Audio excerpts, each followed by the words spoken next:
Today, I wanted to dive into something that might surprise you. It's the hidden environmental impact of AI in your digital products. And if you're a product manager, say you're a brand new starter or maybe an experienced pro, there is something that you might take away here that will change how you think about products forever. Alright, spoiler alert, your AI feature might be guzzling more energy than you ever thought. Okay, let's start with a quick reality check. AI is already in most of the products that we're using day to day. It's in your apps, your websites, your customer service bots. I mean, it's in our houses, it's in smart energy meters, it's in your toaster. All right, maybe not your toaster yet, but you get the idea. And it's not some magic black box. It is actually consuming a lot of energy. It's a real energy hog.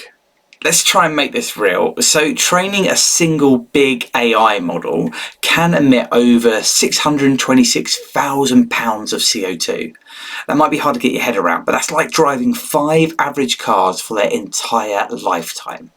Yes, that is a lot of exhaust fumes from just one model. And ChatGPT, that pumps out around 260,000 kilograms of CO2 every month. That's like 260 flights from New York to London. Imagine that every time you hit send on your AI-powered app. So what is actually causing this? Well, there are 3 main culprits: energy consumption, water use, and electronic waste. From an energy perspective, well, we have to rely on large data centers to power this AI. And you could think of it, well, I'm thinking of it today because it's baking in here, a bit like running a big air conditioner.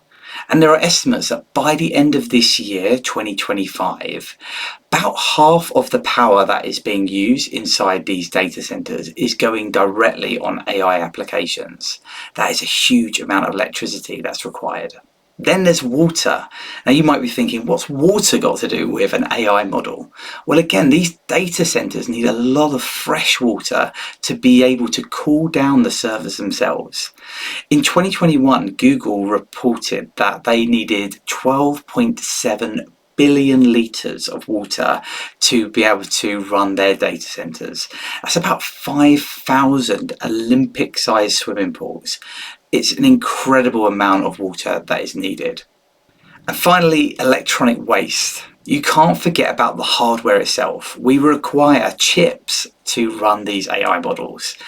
And when we're producing them, some of those are going to be wasted over time. So by 2050, it's expected that 120 million tons of electronic waste will have been produced through this. That is like a whole mountain, to put that into picture. Okay, lots of good information, but if you're a product manager, what does this mean for you? What is your role in all of this? Well, the truth is, you're the captain of the ship for this product that you're working on. You're guiding the team to work out what are the right things to build. Therefore, normally you might ask the question, is this feature going to be valuable to people? Is it going to be desirable, feasible, viable?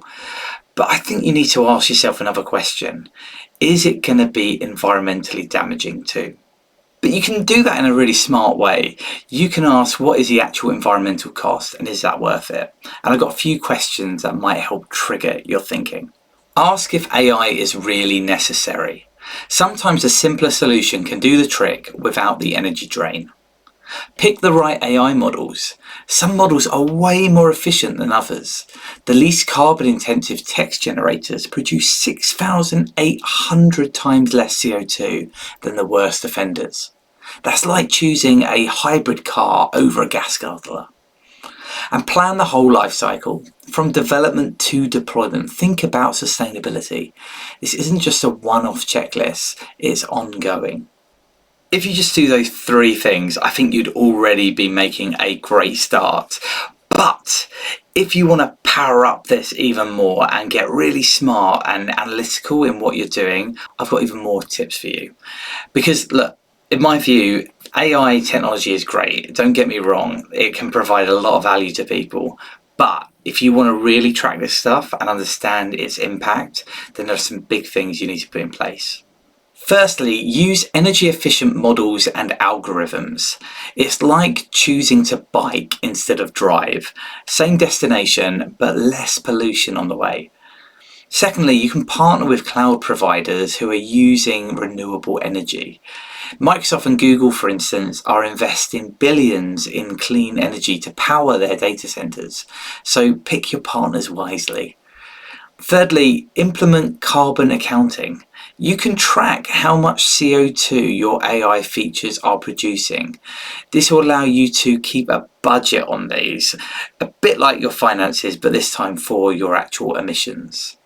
And then 4, offset. You can offset your emissions too. Think reforestation or renewable energy credits. You can use these to balance out your product's carbon footprint where you have any. Hopefully what's come across here is there are lots of opportunities to think about sustainability and your environmental impact of your products. Now, I'm not trying to preach. I am by no means perfect here. There are lots of things that I've just talked about that I'm not necessarily doing yet on some of my products, but I want to, and I'm going to try and make moves to do that. And what I'm suggesting to anyone that's watching this as a product manager who is leading the direction of your teams and the features that you're building is explore how to bring some of these techniques into your day-to-day work, because that way you can lead the charge for sustainability in product and not just try and follow. There's a great quote from Sasha Lucchioni from Hugging Face, and she said, "Once we have those numbers, we can start thinking about when using powerful models is actually necessary and when smaller, more nimble models might be more appropriate." I love that quote from Sasha, and it's people like her that have inspired me to make this video today. So hopefully it's helped you think about this problem too. And next time you're looking at a new feature, you think about what are the environmental impacts of this? And if there is something, how can I make it as green as possible? If you found this video eye-opening or at least helpful in some way, I'd love it if you could provide a like for the video and maybe think about subscribing to the channel. I'm creating lots of videos on here looking at what it means to be a product manager in this new world of AI. So if that's something that you're interested in, then go subscribe and follow for more updates like this. Now, given it's been so hot in this room while I've been recording this video, I'm genuinely tempted to go down to one of those Google data centers and get 5,000 Olympic swimming pools worth of water drenched over me to cool me down. Might not be the most environmental thing, but could make me feel better for a few minutes. Anyway, till the next one, see you soon.